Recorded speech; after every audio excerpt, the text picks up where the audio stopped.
What is up, everyone, and welcome back to the Triple H podcast, Happy Hour Hoops. And we have yet another trade in the NBA, which we're going to start out with. Honestly, just a huge show today for news. Last week, we were given the Pascal Siakam trade. This week, we are given the Terry Rozier off the Hornets to the Miami Heat. This is. Can we just expect this, guys, until the trade deadline? Because I would like that, a big monumental trade every week, middle of the week before we record. I'm down to do that. Yeah, I'm liking how we're getting some of these bigger names splashing these past couple weeks, and Terry Rozier to the Miami Heat. It felt like it just kind of was a deal that happened. Didn't really realize it, but this could be a deal that's really beneficial for Miami. Like this is a type of score that's going to really help this team. And I mean, it's classic Miami Heat, right? They get the best out of everyone when they go there. Terry Rozier's already having kind of a career type year right now in Charlotte, but no one cares because Charlotte's been so bad. But damn, it's a nice fit. I'm excited to see it tonight. Scary Terry. He's projected to play tonight for the Heat, so this will be a fun one to see how it works out with him, Hero, Jimmy, and Bam, who's also pretty much having a career year. I can't believe they had to give up like just Kyle Lowry and a later first round pick. Like they don't care about these first round picks. They're trying to win now. The contracts obviously probably matched perfectly. It doesn't make sense. And Terry feels like a perfect Miami Heat player too. Like just his work ethic and everything else.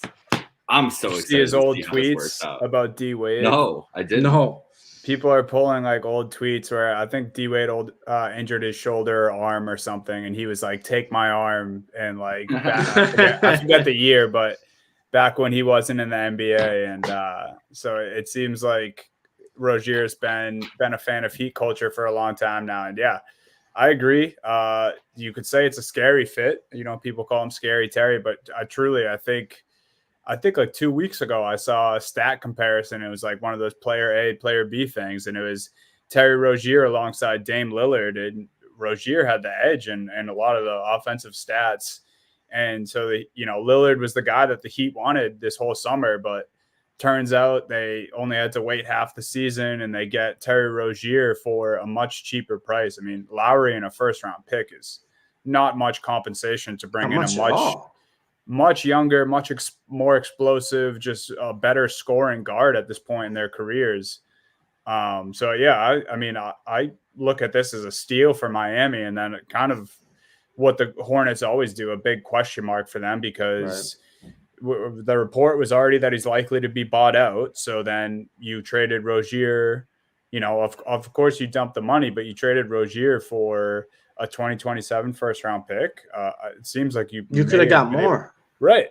You could have got way more. And it's crazy too, because like I said, it's like he's having a fantastic year, but since it's on the Hornets, no one really cares, right? He's averaging a career high in points per game this year at 23 a game. And no one really cares about that. Like when you saw the deal originally, I think most people are like, oh yeah, Terry Rozier, solid player going to the Heat, like he got better, but I don't think people realize how good Rozier's been this year. I think he's averaging like 6.5 assists, 4 rebounds a game too. His shooting splits have been, I think he's shooting his best percentage from the field this season too in his career, which is crazy. Like Rozier's having a career year. He's 29 years old, so he's pretty much in his prime, like at his peak.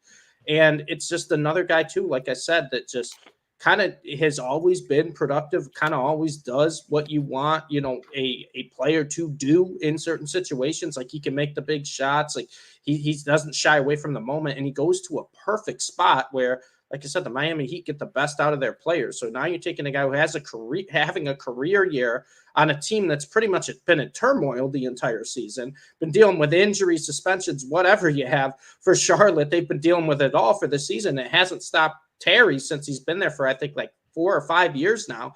He's just been getting better every single year, getting a bigger role. And now he goes to a team like Miami where he doesn't need to be the guy, but I hate bringing this up, Donnie, because when you're on the pod, but look at the guys the Miami Heat got the best out of last year, right? Yeah. Guys like Strus, Martin, Vincent, he's more talented than all three of those. Oh, yeah. I mean, you pair that with Jaime Jaquez, who's having one of the best rookie seasons. You already have your, quote unquote, big three in Miami, like Hero, Butler, and Bam. I just think this is a great fit. And I honestly think, too, this takes a ton of pressure off those vets. It takes a ton of pressure. It's scary. Terry could score 30, any game he really wants to on the Miami Heat, the way they set it up. But, like, there's going to be probably games where he scores like 30 points. There's going to be games with Scary scores 8. But I think that's going to benefit the Miami Heat because they're just going to be more balanced, have another weapon that, they can just utilize in a number of ways. This is a guy, too, who could play the six-man role, come off the bench if they want to play more gritty defensive game against who they're matched up against. If they got to run the court with some of these teams that want to run, because there's a lot of teams in the NBA that want to run. Now the Miami Heat looked like, okay, maybe a better matchup against the Indiana Pacers, right? Maybe they're a better matchup against the Boston Celtics now. So I love this move for the Miami Heat, and I love it for Terry personally, just because this is a guy who needs to get a little more recognition, right? He's been a baller, and I know, Donnie, you know him from his Celtics days, and he was great then. He was great there. Didn't have the biggest role in the world, but he was great what the Celtics needed him to do, and then became kind of a guy in Charlotte. But like I said, Charlotte's been so bad, no one really is noticing how effective of a player he's been this year. So it's just kind of a perfect spot, and it's the classic, right? Miami Heat, like it's not going to fail with the Miami Heat. They'll get the best out of him. He's having they trade for a guy who's having a career year, who's only been getting better like the past 5 seasons, to a team in turmoil, and all they give up is Kyle Lowry in the first 3 years down the road. Yeah. An expiring Kyle Lowry who has been getting worse, like evidently the last 2 years. Yeah, it's crazy. Only the Miami Heat pulled this off. I don't know how they were able to do that, but they did. And Terry Rozier is wasting no time. They tweeted out an hour ago that he's cleared to make his debut tonight. Yep. And then he plays his other former team, my Boston Celtics, tomorrow night. So that should be must watch for Thursday night hoops.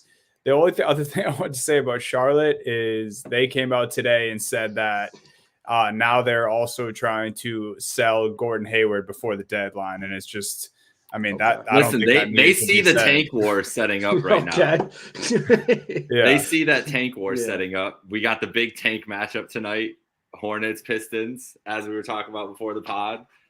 They're ready. They're ready. They're like, listen, we got to be serious about this. We got to get down there. They're throwing their name in the arena. Yeah. Is there a true tank war though? Because I feel like the projected top 5 picks are interchangeable. It feels like this year in the draft class, it feels like they're changing every 2 weeks. Yeah. One at the top. Like I know it's a decent core, and a lot of people won't know because a lot of them are international players, but it just feels like there isn't a set, top 1 or 2 guys. Yeah, there's not a Wemby this year. In a tank war for. No, not even close. No Wemby this year. But I'm saying, it's all they got, though. Even if there wasn't.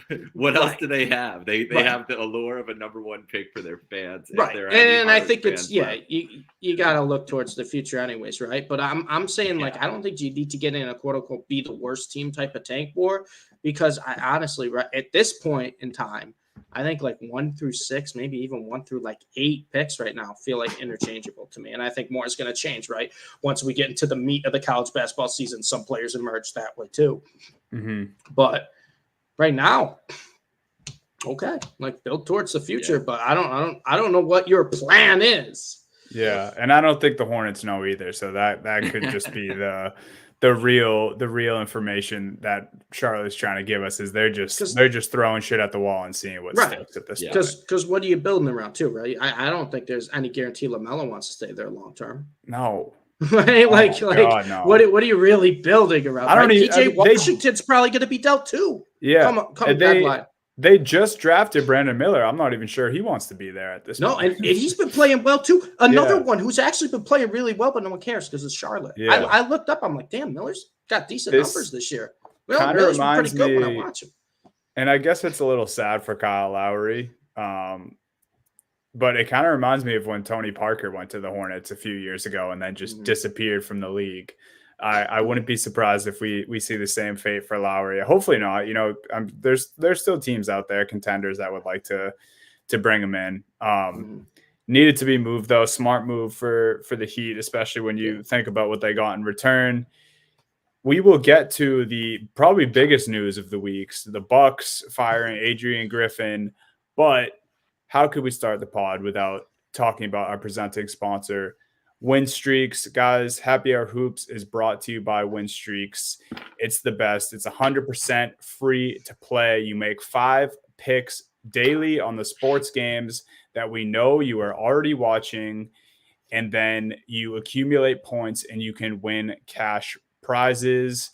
This contest runs every Monday to Sunday, and you just try to be the best out of everyone watching these games. You make your picks, you accumulate points, and you win cash prizes. It's that easy. NFL, NHL, college basketball, NBA, which obviously we love, and use our code HHH when you sign up in that referral code spot, and you'll have chance to win game time gift cards like we did the past couple of weeks. We gave away some $50 gift cards. Little hint here, down the road, we're going to be doing similar contests. So when you download the WinStreaks app, use our referral code HHH.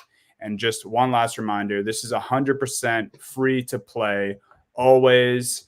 And yeah, go start watching those games, accumulate points, and maybe you will be this week's lucky winner. Great slate tonight too. A lot of options, a lot of chances to have that 5-0 day. Get a little bonus, get a little boost right there. A lot of chances. I'll tell you what. I was telling you guys this before the pod. I'm starting to get right back into that college basketball. We got a great slate today. Some great NBA games. I'll be the first one to say I got 4 college basketball picks on my win streak slate today. Ooh. Only 1 NBA pick, and I'm sure everyone can guess which NBA team I'm taking tonight. Little ABC game, little home dogs.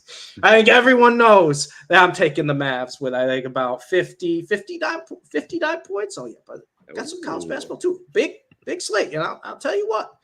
There's a lot of teams that I think are getting you're getting more points for. That should be the ones that are going to be winning the game. A lot of opportunities there. A big night. I have one of those tonight too. It's the Atlanta Hawks. Ooh, okay. I think 76 points for the Atlanta Hawks tonight. Damn, 76 against the Warriors. That's a big one right there. I'm probably gonna look and see that Trae Young's not playing. Yeah, DeJounte Murray can ball out, right? Yeah. No, I like that. He's trying to get traded right now too. That's a man trying to build his trade value. Yeah, exactly.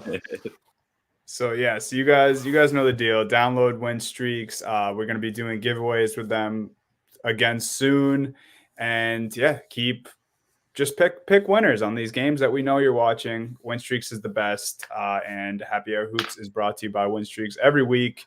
Well, all that said, let's get into the juicy stuff, the craziness that is the Milwaukee Bucks. Second seed in the East, doesn't matter. They fire their head coach. Adrian Griffin is out, and Doc Rivers from the broadcast booth is just hopping in, taking over. There's a bunch of speculation that he has kind of been running the show from behind the scenes, prior to all this news coming out, which is crazy if that's the case. Apparently Doc Rivers was acting as Littlefinger, just kind of puppeting everyone on the Milwaukee Bucks, and then now finally just getting his way and lands the head coaching job. I mean, my initial reaction was just second seed in the Eastern Conference. Why are you firing your coach? And then, Doc Rivers obviously was going to be a top candidate. He's a guy who's a well-respected, well-known. He's coached a lot of legendary players and, was kind of rumored to maybe get this job before Adrian Griffin did. But to me, I just can't help but think we have a Ime Udoka situation going on. I'm not saying specifically the same type of thing, but I wouldn't be surprised if more comes out, because otherwise I don't really have an answer of why the hell this would happen. I have one example to give you guys. Let's hear it. It's from one of the greatest, I would say the greatest basketball player of all time, who fired a coach when they were winning. The Cavs, right? The first year. Yep. David Blatt got fired halfway through his first year for a coach that LeBron wanted. And Giannis clearly is it has a lot of sway right now. He got Dame traded there, pushed for that. We all know that was basically Giannis wanting that to happen. And there's a lot of reports about. Here's some quotes from Giannis here from this season. We have to be more clear on what we're trying to accomplish defensively. And because you've got to live with something, we got to figure out solutions. Right now, we're not there yet. That was in December. Obviously, the talent level we have is incredible. We have to be more organized. I feel like sometimes we're not organized at all. I've been a part of a few teams that have been number one in defense. At the end of the day, it's about pride and effort. If you have no pride, no effort, you don't get the results. And we are playing extremely hard, and at times we don't. That all sounds like shots at your head coach in pressers right away. I think Giannis put his foot down and said, this guy's not getting it done. Now, the Doc side of it is the little finger Doc side of it is the most interesting part of the story because he was brought on as an advisor to Adrian Griffin to get things in. Doc also, you mentioned his great pedigree and why he would be the first guy to be brought up in this, like to come in and coach a championship caliber team. Also went to Marquette University in Milwaukee, also a Chicago native. He's going back home. Yeah. He's going close to home. Like, this is probably the situation Doc has wanted since he left Philly last year. Like, we know that he was a candidate for this Bucks job to begin with. We know that Nick Nurse was also a candidate for this Bucks job last summer, and they settled on Adrian Griffin. And it hasn't worked since the beginning. I mean, even the Terry Stotts firing, that was like one day before the season started, or one day before the end of the preseason, when they brought in Stotts to kind of help him along and help Dame along. It's like, what's going on there? Like, that's not usually a good start. I think this is a star player in flexing his star player muscles once again and getting the guy that he wants in there. Is it the right move? We all have talked at length about Doc Rivers on this podcast and how we don't think that he can win in these big moments. So but when Doc first shows up, there is a bump. It's usually year 2, year 3 where the things start to deteriorate with Doc and you start losing his voice and everything like that. But they don't need year 3. Right. Like, they need to win now. Then they would be doing next year. Like, the window for the Bucks is right now while Dame is in his prime. So I want to criticize it, but like, if they hated the guy this much, you can't just string it out. But also, it's fucking crazy that you gave him the leeway to be in charge of this organization, and then you're 30-13. And you're like, yeah. But the only comparison I have is David Blatt and LeBron. Yeah, and that was crazy when that happened too. That is a good point. Because that's really the only thing that I'm getting hung up on is the second seed in the East. And I don't think, like, it's not like they, going into the season, we said Bucks and Celtics we thought would be in a class of their own in the Eastern Conference. So it's not like the Bucks in their heads are thinking that they should be miles above the Celtics. Like, I feel like any team in the East, especially the Bucks, with, the defensive woes that they've had and bringing in Dame and trying to make all that work, you'd think they'd be super pleased with the second seed in the Eastern Conference, especially with a rookie head coach. You brought up Nick Nurse, Jake. I read the other day that, management wanted to bring in Nick Nurse in the offseason. Giannis shut it down. That little piece of information, Doc kind of already having his hands on the team in the background, in the shadows, that little piece of information, it kind of all does point to Giannis just running the show here, and maybe Dame being his little partner in crime in that. It's just, I don't know. It's kind of crazy. I mean, you just don't see this often, and you start to wonder, because there was all these talks in the summer before Dame got there. Is Giannis going to be a New York Knick?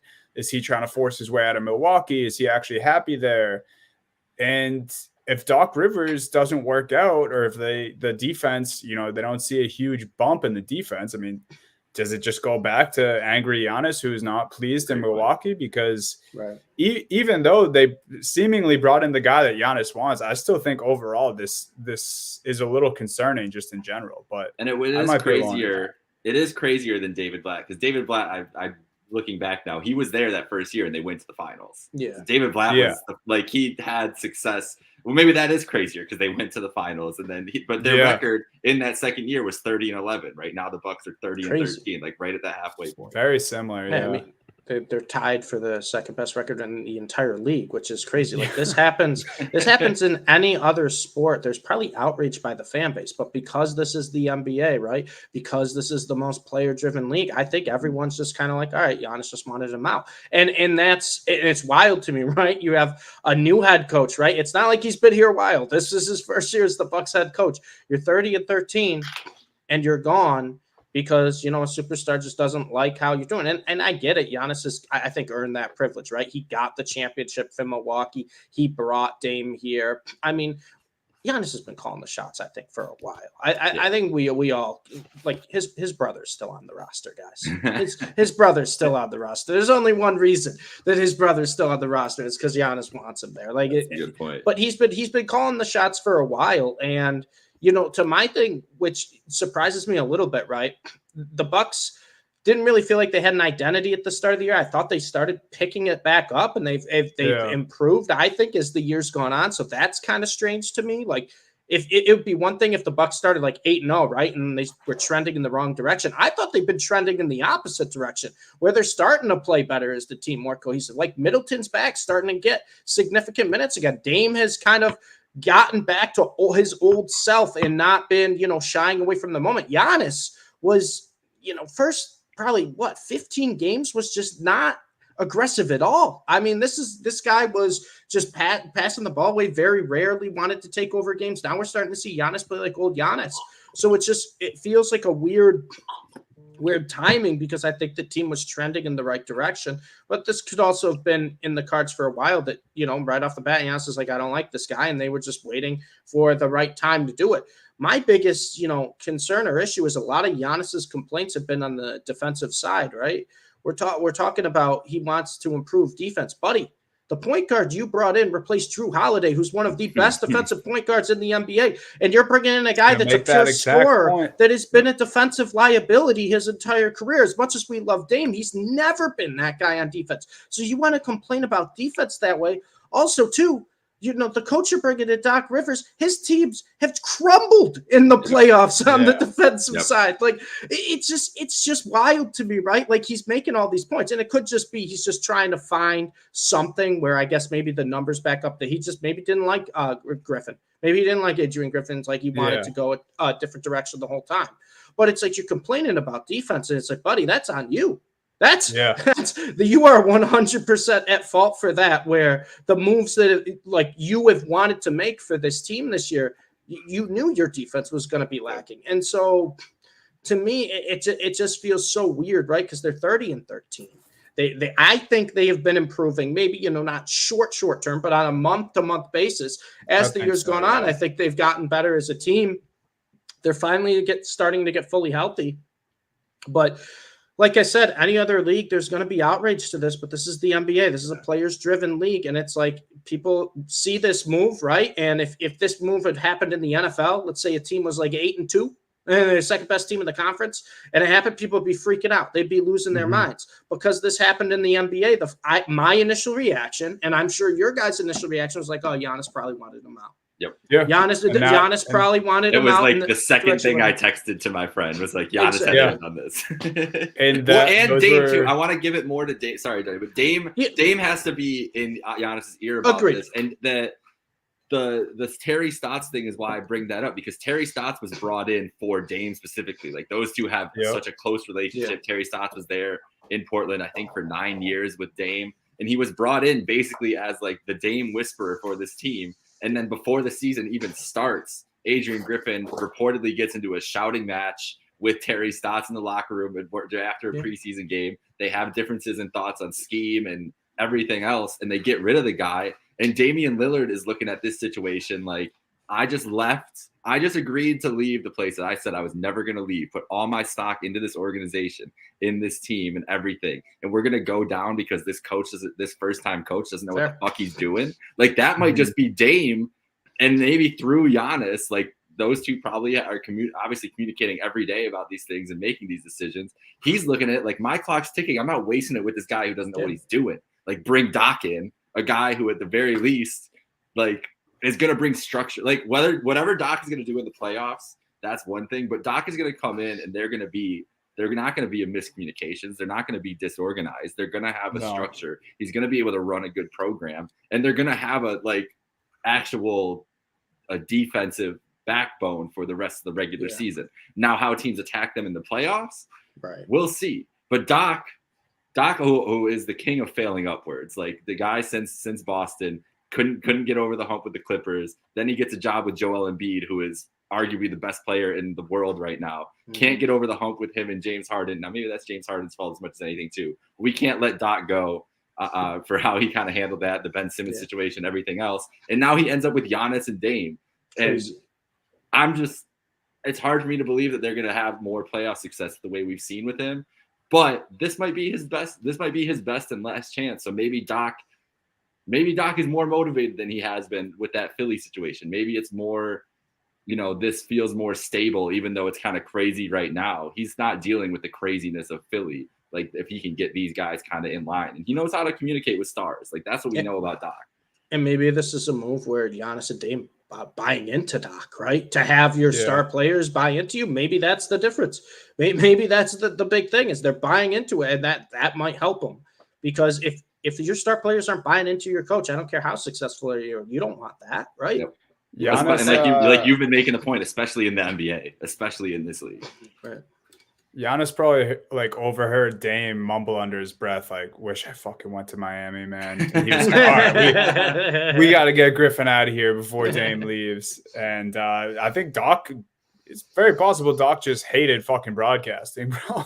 I think he wanted to coach the whole time. I'm so pissed. The worst part about this is now we don't have Mark Jackson and Jeff Van Gundy with Mike Green. Like, they brought Doc in as this. Yeah, it's like, you see what you did? You broke something, or you fixed something that wasn't broken.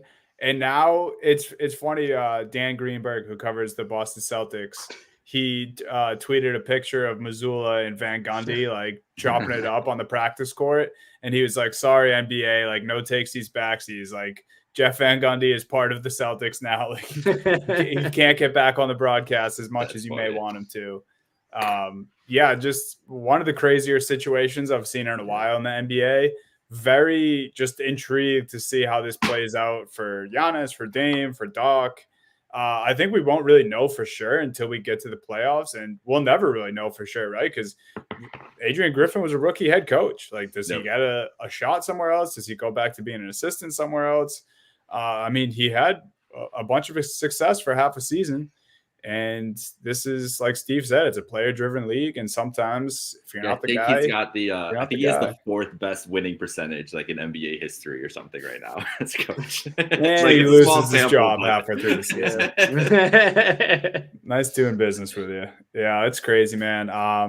Keep an eye on the Bucks, everyone. The last piece of news is that Tristan Thompson maybe he failed probably the most meaningless drug test of all time.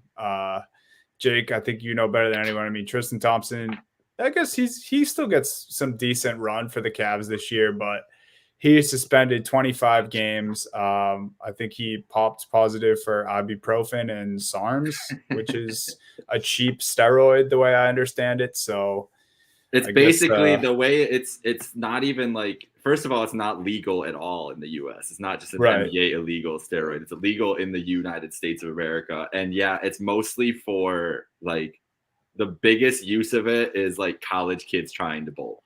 Like, it's not even like, like he's not even like a good like steroid. It was like the dumbest, most basic steroid that he could have been doing. And he's doing it to basically get a vet minimum contract and just keep up on the court, getting his 10 minutes a game. It's crazy that this is like how this ended up with Tristan Thompson.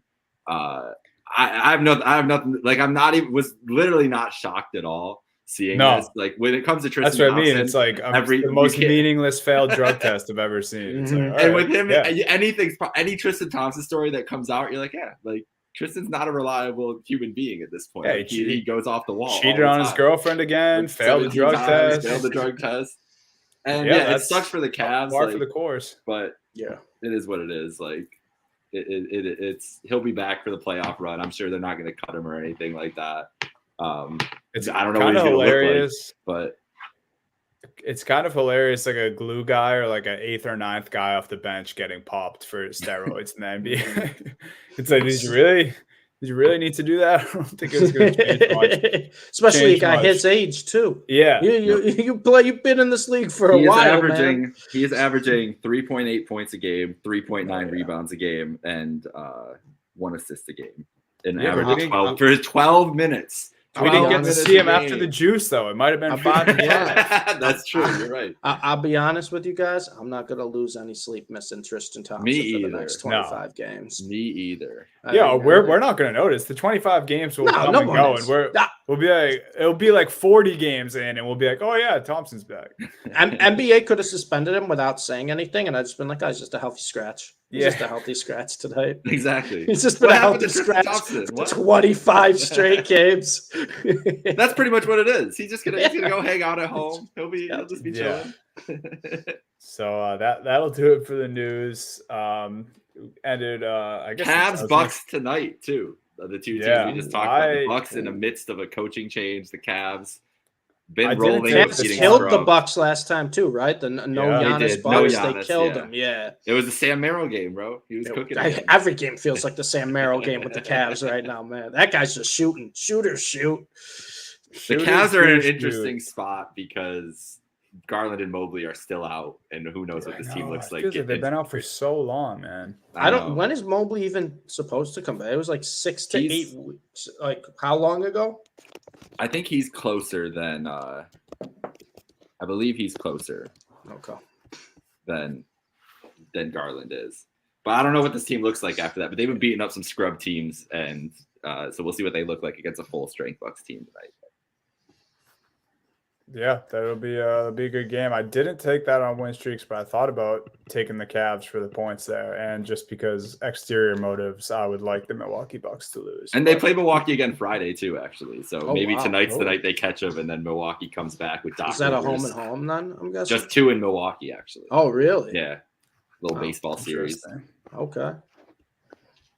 I like that. And something the rest of the NBA world fans, coaches, players loved was Monday night because it was something fucking spectacular, fellas. I'm not gonna lie. Like just sitting there watching Celtics Mavs, which was already a fantastic game, and was just overshadowed because Embiid went for 70, most points in franchise history for the 76ers, and a career high for Embiid, obviously.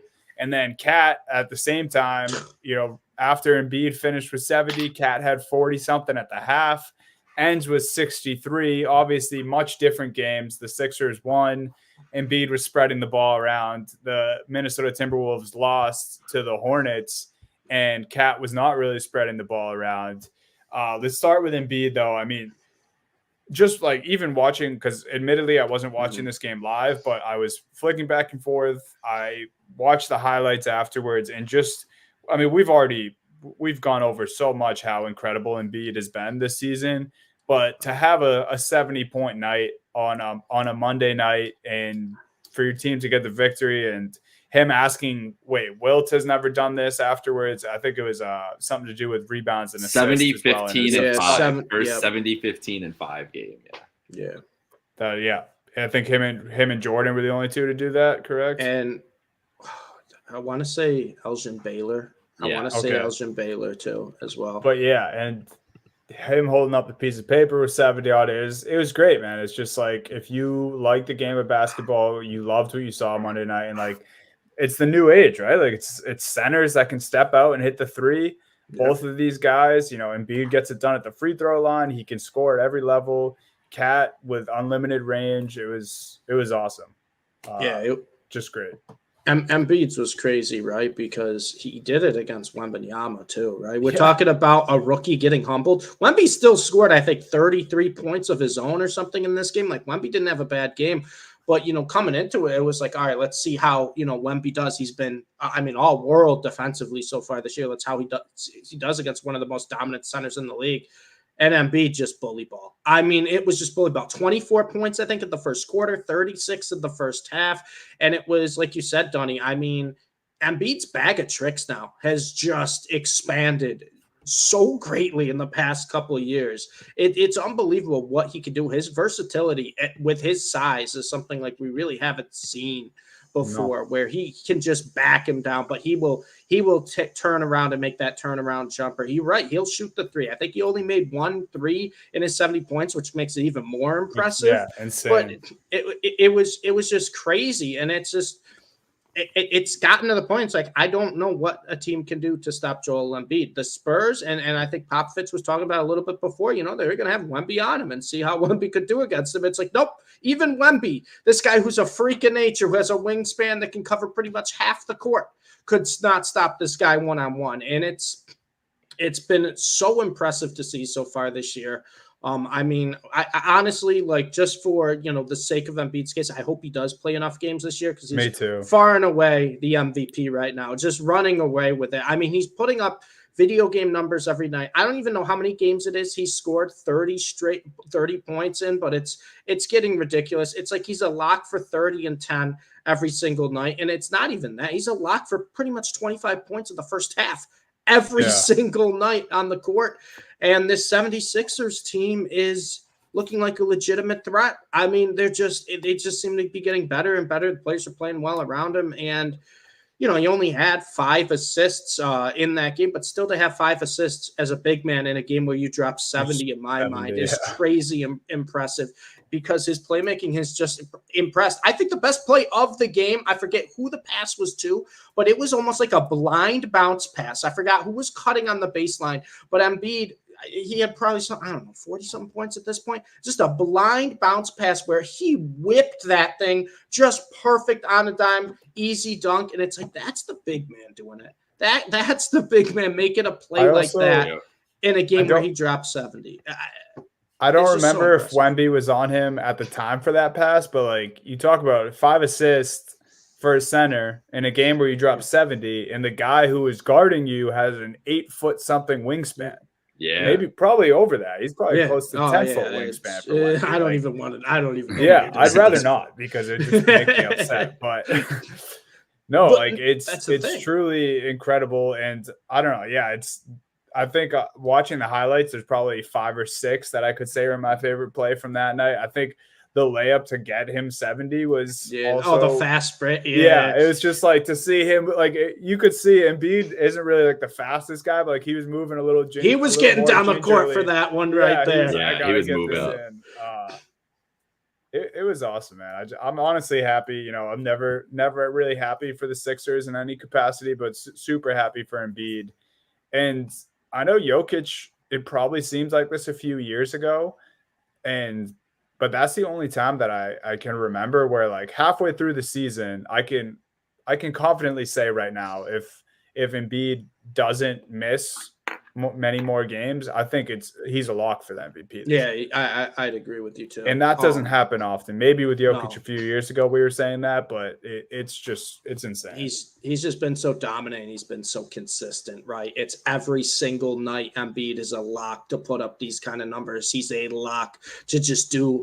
He hasn't had like a bad game. He hasn't had a slump. It's in unreal, his consistency. And I think what's crazy about it too, and I'll give a couple examples of that, is everyone's on notice of how good Embiid is. Part of my favorite part about the 70-point game was when they interviewed KD after, when they were asking KD your opinion. You see Embiid had 70, and KD goes, he had 70? Yeah. Like he's shocked. Like he had, like, other, incredible players are super impressed. And then I think the best one of them all was Late Night Sports Center, I believe, with Scott Van Pelt. He was interviewing Bill Self after Kansas had a nice win. And he was like, I just want to let you know about, one of your former players, Joel Embiid. He had a 70 tonight. And jokingly, like, Bill Self was like, he learned that. I take all credit for that. He learned that in his 8 months here. But it's crazy too. We kind of forget, like, Embiid was at Kansas for like 8-month span. Like he was in college basketball, and to just see his growth from then to now, it's unbelievable. I mean, he's gotten significantly better, I feel like, every single year of his career. And that's kind of crazy with a player who already had, the type of skill set he had, is just to keep improving. Yeah. I mean, he won the MVP last year, guys, right? He won the MVP last year. he is significantly better this year than he was last year. Growth is the key word with that too, because the footwork and shit was always there. But if you look at Embiid back in college to what he is now, and you guys like mentioned, like he's not he's not running down the floor. Like the dude is just a force, and he's huge. Like he put in the work to get like fill out his frame, like to be like as dominating and as physical of a force as he is, and he still was able to maintain that footwork and that like guard like skills that he has, like that's made him so special to begin with. And that's really the amazing thing about him. And like Bloomy said here, like he keeps getting better. That's the scary part. Is there like I would have thought basketball until he was 15. I know that's crazy. It's so crazy. Nuts. It's nuts, man. He's put in the work, and it's great. It's been great to see, because I thought by now, like with the injury history and everything else, like who knew what he was going to be like, if he was going to be this effective. And he's just gotten better and healthier as the years have gone on too. Like he's addressed every time he has an issue, he addresses it and gets better at it. Yeah. Mm-hmm. Yeah. Like a few years ago, I don't think he would have been capable for this, because the knock then was that he was out of shape. And like at the end of the games, it was clear that he was gassed and couldn't keep up or was fouling out. And, he's gotten to this point now. And two cool stats I wanted to just throw out there about Monday night. I think everyone probably knows this one. It was just so awesome that it happened on the anniversary of Kobe Bryant's 81 points. And, to have these two guys come out and have 70 and 63, which Cat. Do you think they knew? You think they knew? The report was that players told Cat at halftime that Embiid had 70, and he was at what, like, I can't remember what 44. 44. Because I remember we're talking in the group chat going I'm tuned into the Sixers game because like I gotta watch what Embiid's doing. Meanwhile, watching the Celtics Mavs, and then I like to look what else is going on in the league, go through the box score, click on the T-Wolves game. I'm like, that's a mistake. Cat had 4. I text you guys. I go, guys, Cat has 44. like we're talking about Embiid right now. He might get to 70 because I don't think he had reached it at that point. I'm like, guys, Cat has 44 at half. I think he made 8 or his first 9 3-pointers attempted. Yeah, he had 10 total. 8 or 9 and a half. And I think he made his first 8 he attempted. 8 or 9. We're talking about a 7-foot center. Yeah. This is a crazy world. This is crazy. Monday really was banana land. And the second stat is that it's perfect because we were just talking about both of them, going crazy with the scoring. But it's the first day since April 9th of 1978 that 2 players had 60 points in the same night across the league. So, this is it hasn't happened for a long time. Monday night was special.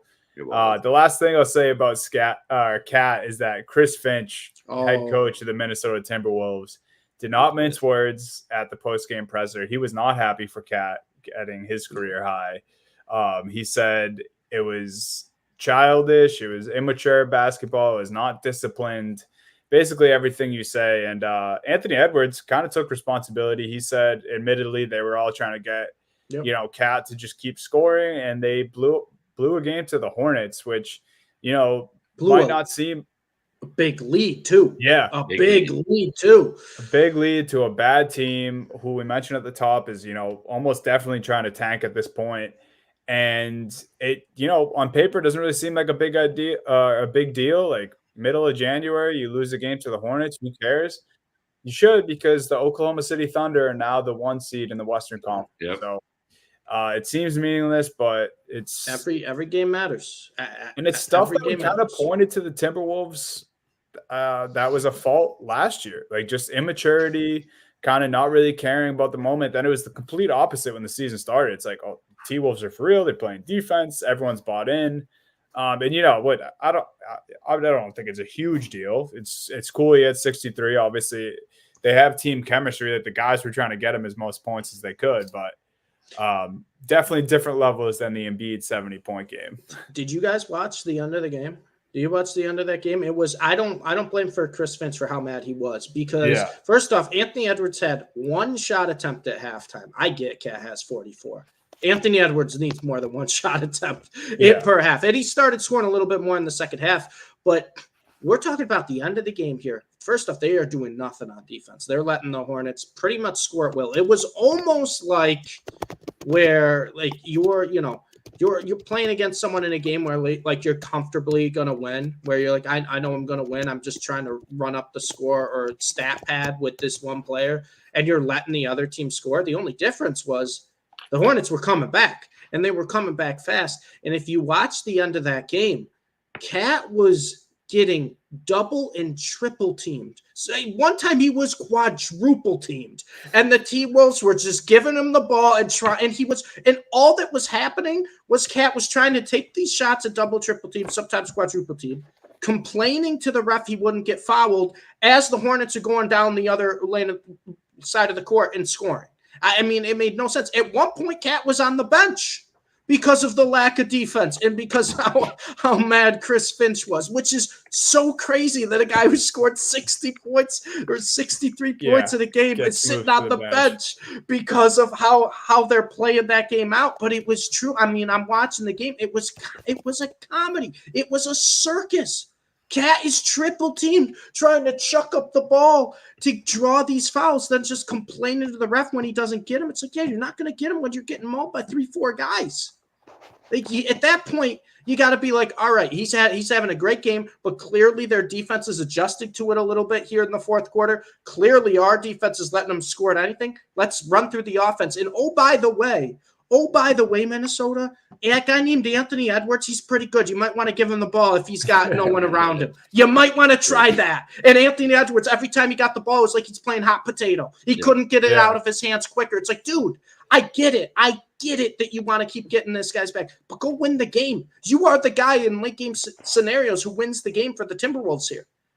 It's just, and I know it's against the Hornets. I know it's like middle of the season, so it's not like the biggest deal in the world, but you're right, Dunn. Every game matters, and they did lose the 1 seed to OKC, and that could be a big matchup difference of who you're playing in the first round. And we're not talking about the Timberwolves, a team that's it could be a team that doesn't give up that 1 seed. They might not lose enough to give up that spot for the rest of the season because OKC has looked damn good, and maybe next week or in the coming weeks we're gonna have to dedicate like half an episode to OKC because I feel like we haven't even talked about them enough. I also do want to point out that I put 63 in the doc, and it was in fact 62 points. Okay. So I'm glad I noticed after we talked for about 15 minutes about it. But that's right. just for if anyone was going to be on our ass, it was 62 for Cat, 70 for MB. We got that right. But yeah, incredible night for the bigs.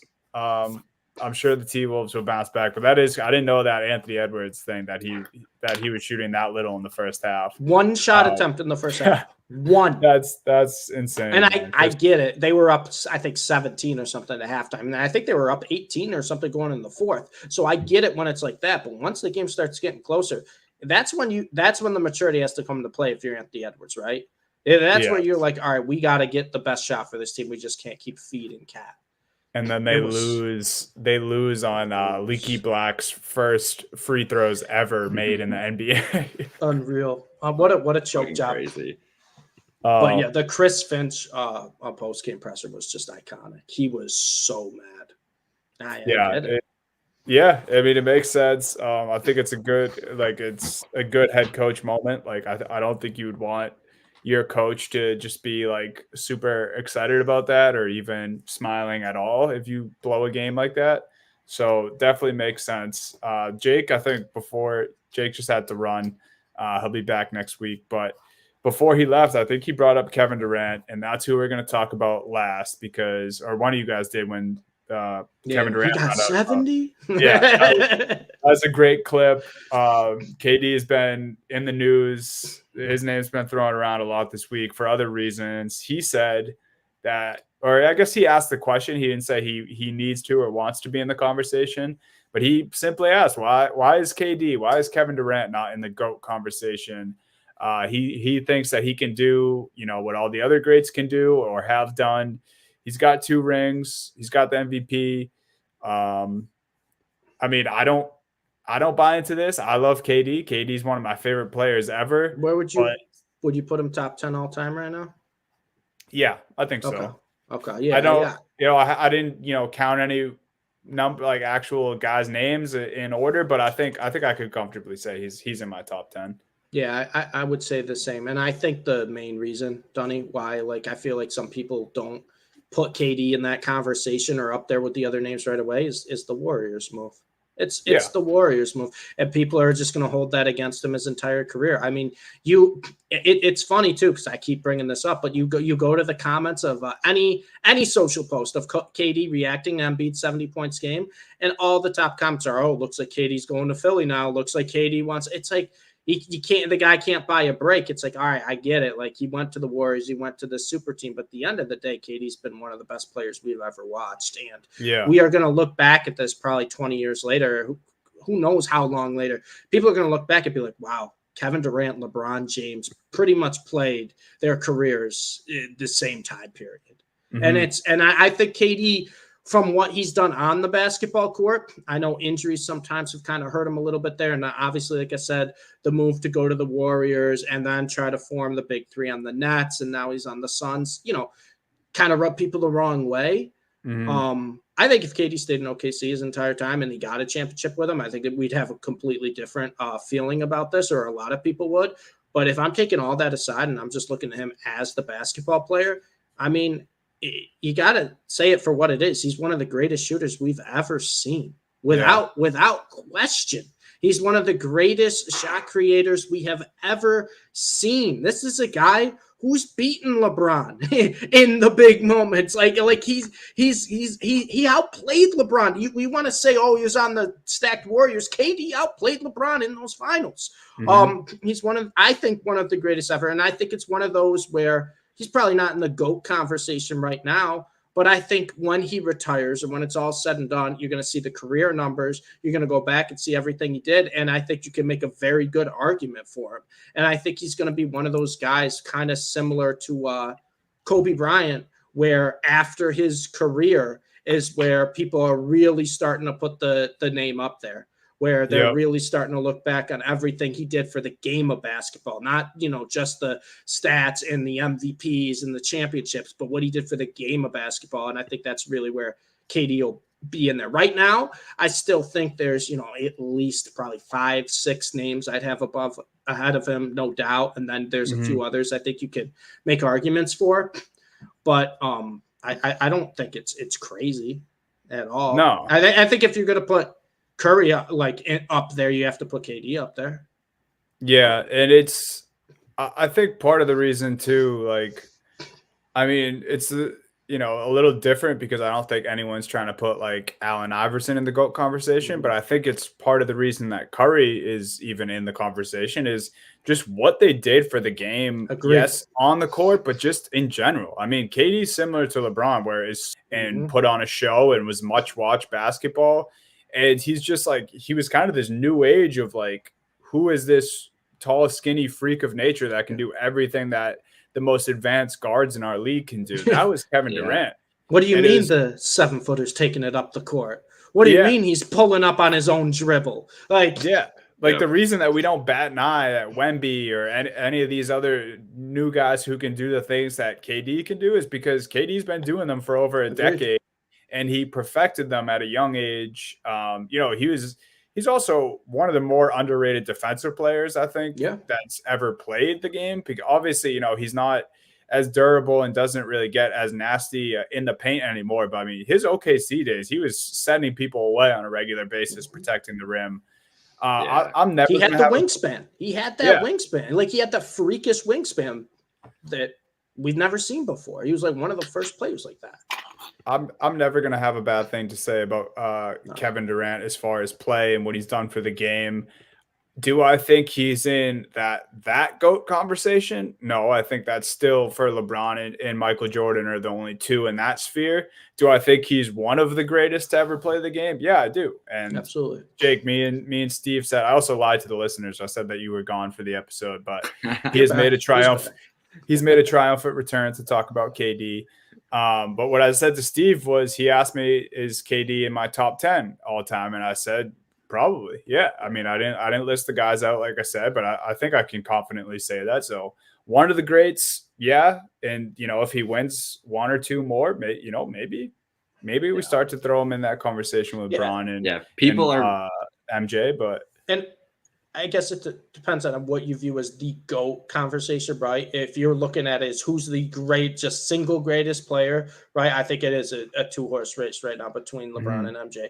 But if I'm looking at it as like GOAT is like, if I'm looking at basketball, like a starting 5 lineup or something, who am I looking in there? I think you can make an argument with like the position with guys around him. Player. Yes. Yeah. I agree with that.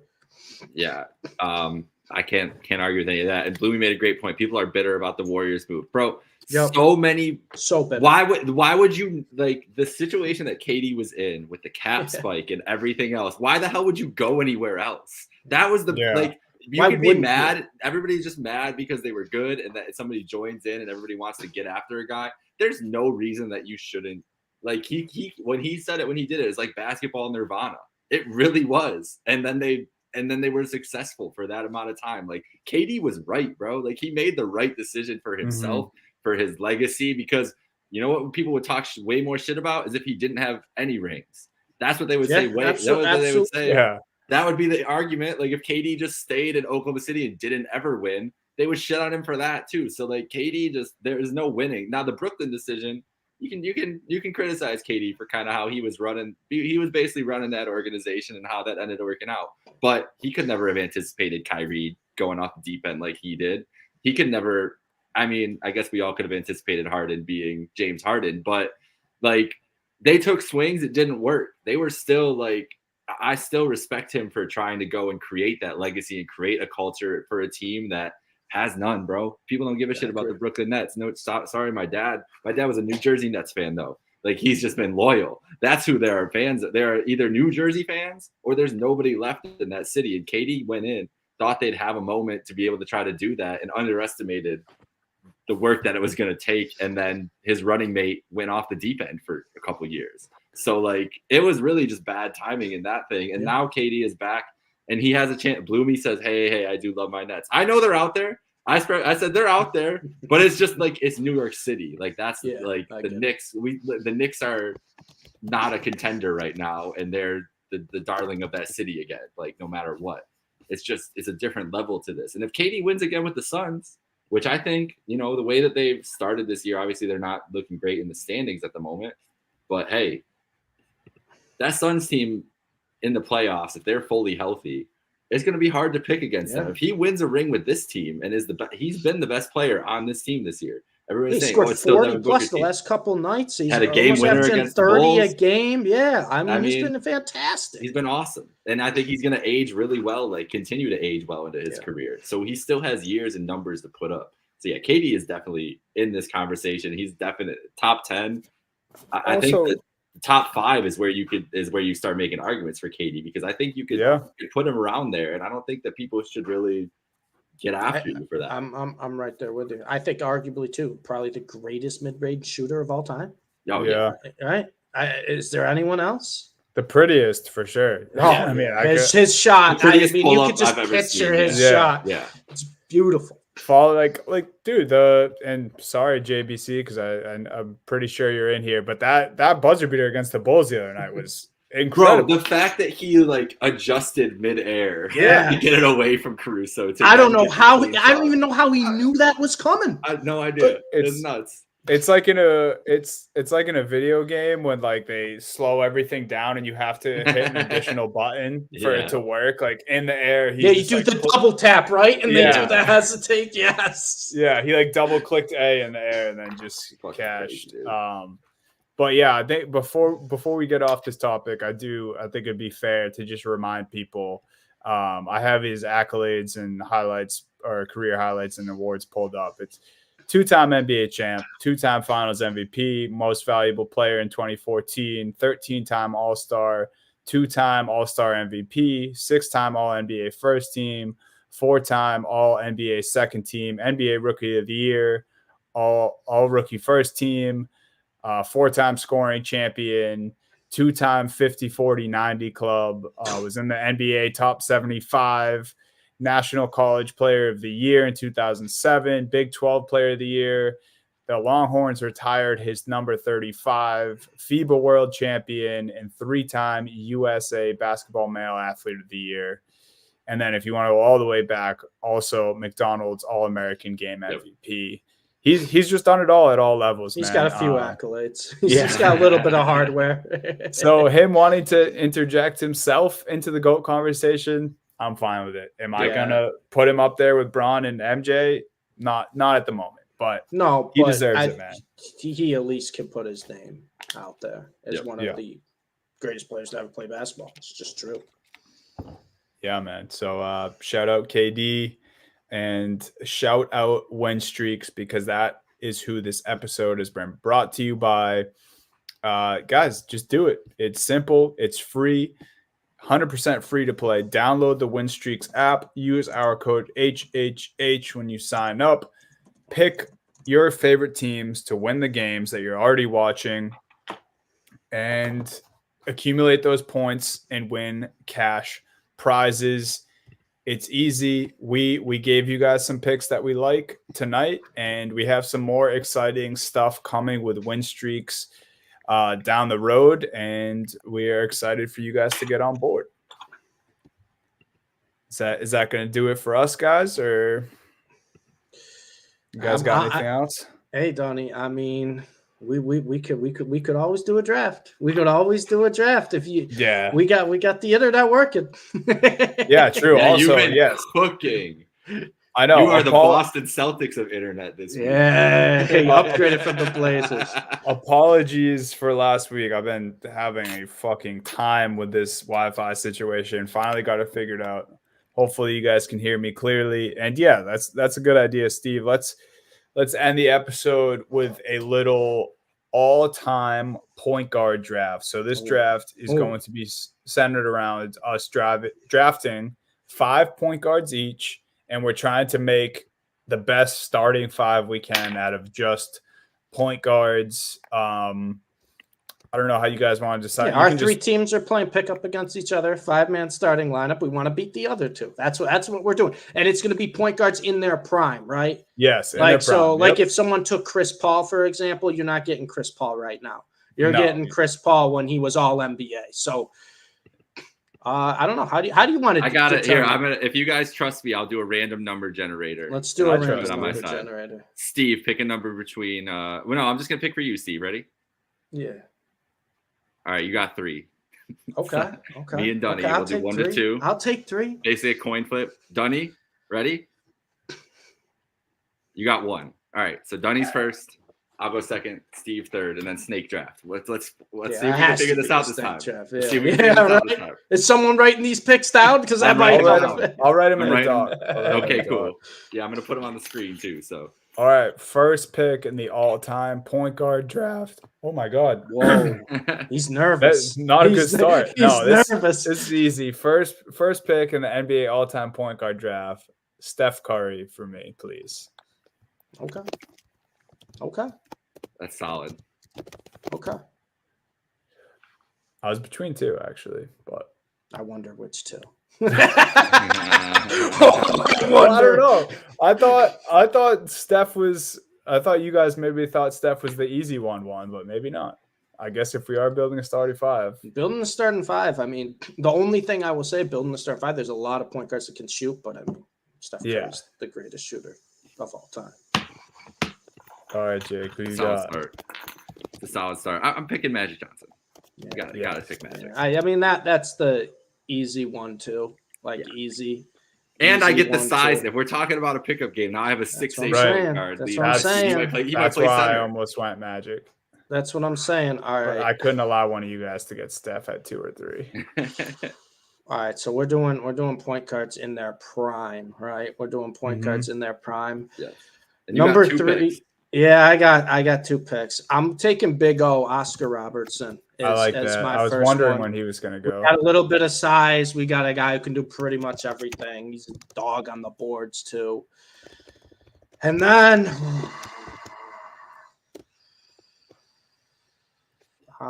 man, this is tough. This stuff. You know what? I'm gonna do it. He's not getting back to me. Luka Doncic. He's young, but I'll tell you what, he'll be up here. He'll be up in the top 5 when it's all said. I like that, man. So give me Big O and Luka. And talk about size. I got size with both my picks. That's nice. Yeah, that's for sure. I like it. That's a bold move, but I'm not surprised by you making that move. And I love Oscar too, right? I think it kind of works. I was taking Oscar if he got to me for sure. All right, so I'm up. Yep. I gotta pick the point god, Chris Paul.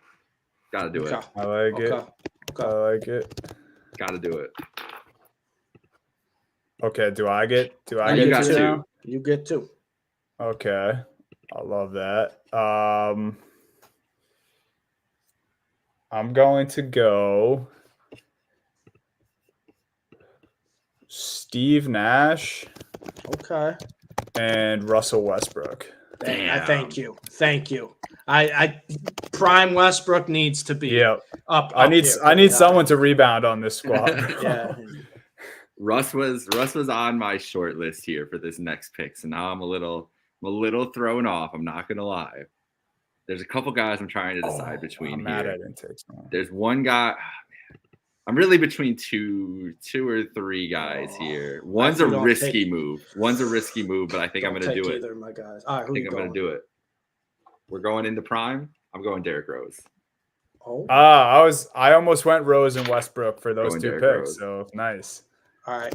That's a great pick, I think. I'm going to shout out Bloomy for this one. I'm going with the greatest defensive point guard of all time, and it's not close. Give me the glove, Gary Payton. He was getting drafted. He was definitely getting drafted. And I need a little bit of scoring. Want to talk about scoring in its prime? Damian Lillard. Give me Damian. Give me Damian Lillard. I did not think Dame would go in this draft. The way I built my team, right? I want someone who can just chuck up shots. You're telling me I get that 3-point shooter with Luka and Oscar kicking the ball out? Before Dame, you didn't have any sharpshooters. So I like that. Yeah, that's a great point. Now I really don't have shooters here now, so I need to kind of. That's what I'm saying. I kind of got to look here. And there's some guys though. There's some shooters out there. There's some shooters still out here. I might have to take this risk. I think I'm going to do it. I'm taking Kyrie Irving. I'm taking Kyrie. I was highly considering Kyrie too. I got to do it. I need a shot maker out there. I can't just. I had another guy in mind here, but he's not a shot maker, and I can't just be out there throwing bricks up. So we gotta put Kyrie out there. Prime Kyrie, Cavs Kyrie. He'll be lighting it up. I'm with it. I got a short team here. Magic's doing a lot of work. You do. Yeah, but you have the tallest point guard out here. Yeah, you also have Magic who can play 1 through 5. I have a very short team. They were very. You got some love for Gary Payton there. Steve, my guy. Oh yeah, I knew Bloomy would love that one. Hey, if we're doing a point guard draft, you need a guy on defense, and nobody's close to Gary Payton. That's facts. All right, Dunny, you got 2 picks, right? 2 picks here, yeah. Wait, I have 2 right now. Did we screw this up again? These are your last 2. Then it's me. Then Steve, and then we're good. Yep. Okay, I'm going to go Jason Kidd. Okay. I need a little bit of size and just kind of strength on my team. I feel like J Kidd and Russ can bring that. Okay. Actually, I might just double down on what I was saying I just needed. Are we counting? Actually, I don't want to ask that because that would just ruin it. Okay, my last pick. I'm gonna go John Wall. Prime John Wall. Wow, I love that. Prime John Wall before the injuries. That was special. Okay. Yeah, the athleticism I have between Russ. So what do we got? What do we have for Donnie's final team? Steph Curry, Steve Nash, Russell Westbrook, Jason Kidd, and John Wall. Okay. All right. Okay. I like it. I'm getting that grit. I'm happy. I'm happy he made it here beside these 2 guys. So now I've got my guy, Isaiah Thomas. That's my last pick. Yeah, I was. No, this is a very. Now I've got 4 shorties here. I was thinking about Isaiah Thomas too. Someone needed to draft him. Yeah, I was gonna take him if you didn't. Isaiah and Chris Paul might fight each other during this game, but I'm willing to take that risk. Willing to take that chance. Man, this is tough. This This is tough. And I think, Donnie, your question you're going to ask, because I'm considering him primary shooting guard, is AI shooting guard. AI shooting guard. That isn't who I was talking about, but yeah, that was my thought process too, because he would have been on my team already. Yeah, AI would have gone earlier if we're. All right, let's go. Let me see. What do I got on my team? I got Luka. I got Dame. I got Big O. I got the glove. I want winner DNA on this team. Someone who knows how to win. Give me Tony Parker to round out this 5. That's Tony Parker, clutch, knows how to win. I think how about that? We talked about Tony Parker twice on tonight's episode. Isn't that crazy? All right, we're going to put these up. We got Steve here, Oscar Robertson, Luka Doncic, Gary Payton, Damian Lillard, Tony Parker. I got Magic Johnson, Chris Paul, Derrick Rose, Kyrie Irving, Isaiah Thomas, and Dunny's got Steph Curry, Steve Nash, Russell Westbrook, Jason Kidd, John Wall. Prime John Wall, sneaky pick. Yeah. Sneaky pick, Prime John Wall. Bro, especially with no rim protectors. Yeah. There's no rim protectors. That's what I mean. On these teams. Don't disrespect Gary Payton like that. Don't you ever. don't you ever disrespect the glove like that. No, the person who I was wondering, and I guess he was primarily a point, but he was such a scorer, you don't really think of him that way. I almost took Gilbert Arenas with my last pick. Yeah. I was thinking about Gilbert Arenas. So some guys who I almost took Hardaway Sr. too, for some size. Darren Williams I thought about taking. I thought about Jerry West. I know we wouldn't have taken him, but would we have considered prime James Harden a point guard?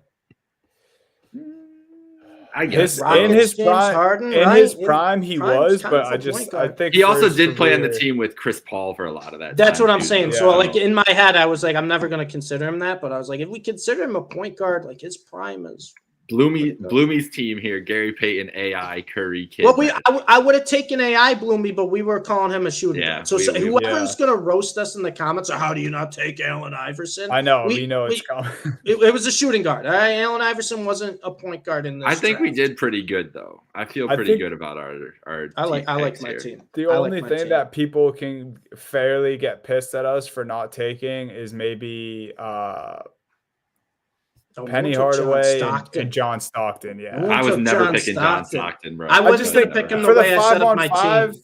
He's not and I drafted Nash, who I feel like is just a quicker, slightly better scoring John Stockton. Yeah, I was thinking of Penny too, Donnie, but my whole thing is I have Oscar Robertson. That's just kind of a better Penny, right? That's just kind of a better Penny, because I was considering that too, but. And Jay, you have Magic Johnson, who's the best version of a Penny Hardaway style. So I could see backlash on those, but I don't think it would have been as good of a fit. Yeah. Well, we'll let the people decide. Yeah, we'll see. We'll see who the masses likes better in this draft. I think Jake's team's gonna get a lot of love. If I have to take a guess. He has the nostalgia. He has the scoring. He has the size of Magic. Yeah. I feel good about my team. D-Rose. Isaiah Thomas at the end. I was really scared. Yeah, I was hoping he'd fall to me. That was the one I wanted to lock in. I don't know where I would have went without Isaiah there. Because I was really between Kyrie. Yeah.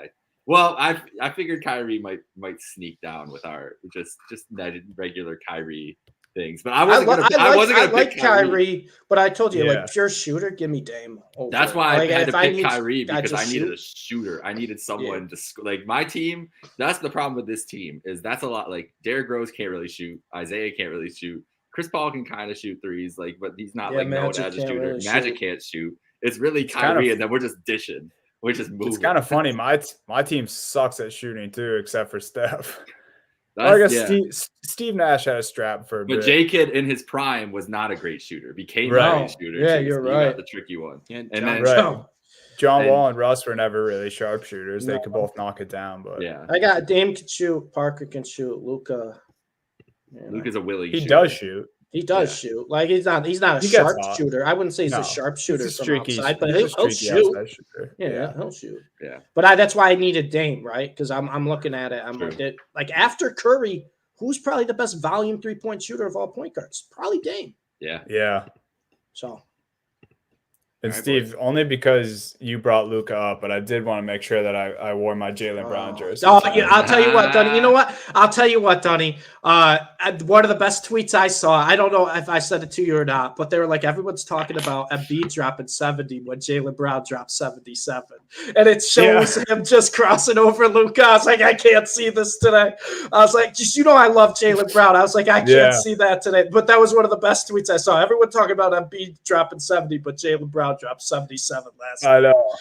That was good. It was a fun game, man. But I'll say this too: like Stevie Boston's gonna be in full effect this summer because that Celtics team, man, they don't miss open threes. They do not miss open shots. They don't. And crazy. Big Al Horford. You can't leave him open. He's knocking them down. You can't leave Al, bro. You can't leave Al anywhere. You can't leave any of them. They didn't have KP, who's been playing out of his mind this year. See, that's what I love about this group too. It's just like after the first quarter, I think we shot like 1 of 13 from deep, maybe as a team. And like the broadcast, like even everyone on Twitter is like, this team shoots too many threes. The rest of the game, it's like that's how we win. It's you can't leave these guys, let them get hot. That's a bad idea too. I mean, the Jays were cooking against the Mavs. They were cooking against the Mavs, but Drew Holiday was hitting threes. He just stood behind the arc the whole game. Derek White didn't have to do much against them. I mean, it's like every other night. It's like, you know what the Jays are going to do, but one of Drew, Porzingis, or Derek White's going to score 20 plus too. How do you stop it? And then Hauser and Pritchard just being able to come bench, in and both just have a strap as well. Yeah, no, that was a fun game. Looking forward to the second matchup. And I think that'll do it for our episode, guys. Thanks for hanging around for the point guards draft. We've been trying to do that for a couple weeks. Thank you for reminding me, Steve. And we'll see how you guys like them. Again, download the Win Streaks app. Thanks for tuning in. We will see you guys next week. Later, guys. Have a good night, folks.